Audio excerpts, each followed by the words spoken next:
नमस्कार, मैं रेखा धीमान। आप मेरी वीडियोस बहुत ध्यान से देखते भी हैं और उस पर अमल भी करते हैं। समय समय पर मेरे बहुत सारे सुझाव और बहुत सारी चीज़ें मैं इस चैनल पर डालती रहती हूँ, जो आपके लिए, पेरेंट्स के लिए, टीचर्स के लिए और बच्चों के लिए भी फ़ायदे वाली होती है। तो आज का जो विषय मैंने चुना है कि हमेशा मैंने देखा है, एज ए टीचर भी जब सुना है कि हमेशा पेरेंट्स ये कंप्लेन करते हैं कि बच्चा हमारी बात नहीं सुनता, बच्चा हमारी बात नहीं मानता। तो आज उस पर हम गहराई से चिंतन करेंगे, उस पर चर्चा भी करेंगे और उम्मीद करूँगी कि आप अंत तक सुनेंगे और सॉल्यूशन तक पहुँचेंगे, ताकि हमें ये शिकायत न रहे कि बच्चा हमारी बात सुनता नहीं है। तो हमें क्या करना है कि बच्चा नहीं सुनता आपकी बात, तो चिल्लाने की बजाय आप कुछ असरदार तरीके अपनाएं, ताकि आपको कोई शिकायत ना रहे। कई माता पिता को यही चिंता है कि मेरा बच्चा बात नहीं सुनता, और बार बार समझाने के बाद भी जब बच्चा जिद करता है, उल्टा जवाब देता है या अनदेखा करता है, तो गुस्सा आना हमें स्वाभाविक ही है। हमें गुस्सा आता ही है। कई बार हम चिल्ला देते हैं, डांटते हैं या सख्ती से पेश आते हैं, लेकिन क्या आपने सोचा है कि चिल्लाने से सच में बच्चा सुधरता है, या फिर वह और भी जिद्दी, डरपोक या आपसे दूर हो जाता है?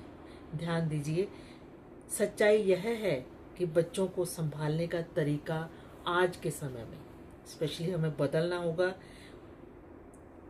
हमें अपने आप को बदलने की ज़रूरत है, और न कि सिर्फ उसकी आदतें। पहले समझे कि बच्चा क्यों नहीं सुन रहा। पहले हमें इसी पर विचार करना होगा, क्यों नहीं सुनता। और हर जिद के पीछे कोई ना कोई कारण होता है। बिना वजह बच्चा जिद्दी नहीं बनता। क्या वह आपका अटेंशन चाहता है, आपका ध्यान अपनी तरफ आकर्षित करना चाहता है? क्या वह थका हुआ है या भूखा है, ये भी ध्यान देना है। क्या उसे आपकी बात समझ नहीं आ रही? क्योंकि छोटे बच्चे हैं, तो हमें ये ध्यान देना होगा। जब आप कारण समझ जाते हैं, तब आधा समाधान तो वही हो जाता है, सॉल्यूशन वही हो जाता है।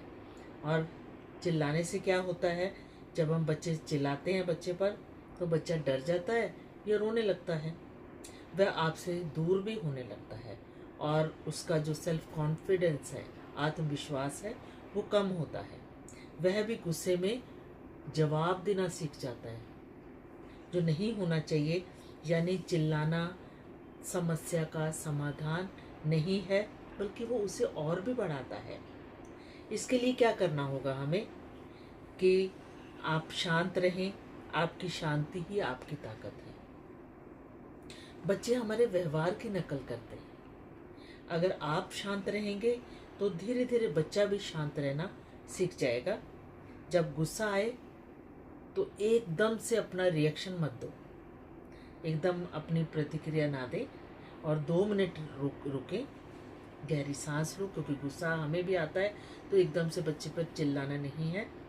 और जब हम खुद अगर शांत हो जाते हैं, तब बच्चे से बात करें।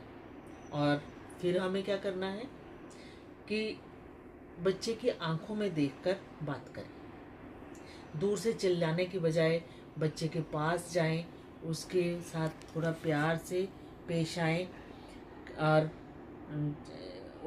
जैसे कि कितनी बार कहा फ़ोन छोड़ो, हम ऐसे बोल देते हैं ना बच्चों को, है, तो उसके बजाय हमें क्या बोलना है, बेटा अब फ़ोन रखने का समय हो गया है, चलो कुछ और करते हैं। यह तरीका ज़्यादा असरदार होगा, और उसको विकल्प दें, चॉइसेस दें, एकदम से ऑर्डर ना करें। बच्चे को हमेशा आदेश देना उसे विरोध करने के लिए प्रेरित करता है, कि हम ऑर्डर करते थे ये मत करो, वो मत करो, तो इससे बच्चे और भी जिद्दी हो जाते हैं। छोटे छोटे उसको ऑप्शंस दें कि बच्चा खुद निर्णय ले, कि जैसे कि अभी होमवर्क करोगे या 10 मिनट बाद। अब बच्चे को जब ऑप्शन दिया, तो वो सोचेगा पहले खाना खाओगे या पहले नहाओगे। ये भी हमने बच्चे से पूछ लिया, तो उसे लगता है कि उसे खुद डिसीजन लेना है, खुद निर्णय लेना है। और हमेशा जो आपकी भाषा है वो पॉजिटिव होनी चाहिए, एकदम से नेगेटिव मत बोलो। उसको ऐसे मत करो, नहीं ऐसा मत करो, ऐसी बातें आप कम बोलें। इसके बजाय आप उसे बोलो, धीरे बोलो, साफ सुथरा रखो, प्लीज़ शेयर करो।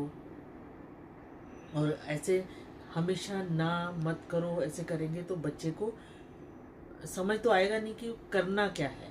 आपने ना करने के लिए तो बोल दिया, पर हमने क्या करना है वो नहीं बताया। तो हमें उसको बताना है कि आप शांत रहो, आप ये काम करो, साफ सुथरा रहो। तो दूसरा, जब बच्चा कोई अच्छा भी काम करता है, आपका कहना मानते हो, कोई इसने अच्छा काम किया, तो उसके व्यवहार की आप प्रेज़ करो, प्रशंसा करो।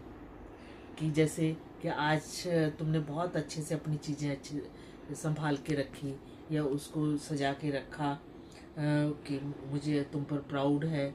ऐसे शब्दों का प्रयोग करो ताकि बच्चे को और भी अच्छे काम करने की प्रेरणा मिले। और उसकी रूटीन बनाओ, उसको कब खाना खाना है, खेलने का समय कब होता है, पढ़ाई का समय, सोने का समय, उसको एक रूटीन को उसके बनाओ और वो डिसिप्लिन अपने आप सीख जाएगा। प्यार भी दे बच्चे को और समय भी दे। कई बार बच्चा सिर्फ आपका ध्यान चाहता है, आप दिन भर व्यस्त रहते हैं, बिजी रहते हैं, तो वह जिद करके आपका ध्यान अपनी तरफ अट्रैक्ट करता है, अपनी तरफ खींचने की कोशिश करता है। हर दिन कुछ समय बच्चे के लिए रखें कि स्पेशली उसी के साथ बैठ के खेलना है, उससे बातें करनी है, हाँ, और उससे और अपना भी मोबाइल छोड़ के उसके साथ टाइम बिताओ, कि ये नहीं कि मोबाइल पे ही रखे रहो। और बच्चा फिर आपसे दूरी महसूस करने लगता है। और खुद उदाहरण बने, एग्जाम्पल खुद बनना है, क्योंकि बच्चे जो देखते हैं वही सीखते हैं। आप शांत रहकर बात करेंगे, अगर आप सम्मान से बात करेंगे, अगर आप धैर्य रखेंगे, तो बच्चा आपसे वही सीखेगा। अंत में मैं ये कहूँगी, बच्चों को संभालना आसान नहीं है, लेकिन असंभव भी नहीं है। हमें चिल्लाने की और सख्ती की नहीं, बल्कि प्यार और धैर्य से समझाने की ज़रूरत है। और हमेशा याद रखें कि हर बच्चा अलग होता है, उसे समझने का तरीका भी अलग होता है। जब आप अपने बच्चे को समझना शुरू करेंगे तो वह खुद ब खुद आपकी बात सुनने लगेगा। तो पेरेंट्स से मैं ये गुजारिश करूँगी कि आप पहले बच्चे चाहता क्या है, पहले उसकी तरफ ध्यान दें और खुद में पहले बदलाव लाएं, ताकि बच्चा आपकी बात ऑटोमेटिकली मानने लगे। जैसे मैंने बताया कि नेगेटिव नहीं बोलना, पॉजिटिव से हर चीज़ शुरू करो। तो उम्मीद करती हूँ कि आप सब इस बात पे ध्यान दोगे और कमेंट बॉक्स में लिखना कि आप और भी कौन से तरीके अपना रहे हैं कि बच्चा आपका है और आपकी बात सुनेगा ही। और बच्चे की किसी के सामने ये बुराई भी मत करो कि ये मेरी बातें नहीं सुनता, बहुत गलत असर पड़ता है बच्चे पे। तो पूरी बात सुनने के बाद आपको कैसी लगी ये चीज़ें, अपना ये वीडियो जो मेरा है वो सब पेरेंट्स तक पहुंचाएं, ताकि बच्चों की जो भी आपकी समस्याएं हैं वो ख़त्म हो सकें। तो उम्मीद करती हूँ कमेंट भी करेंगे और इस वीडियो को शेयर भी करेंगे। और जिसने मेरा चैनल ये सब्सक्राइब नहीं किया, प्लीज़ सबसे पहले आप वो कीजिए। नेक्स्ट वीडियो के साथ मैं फिर आपसे मिलती हूँ, तब तक के लिए धन्यवाद।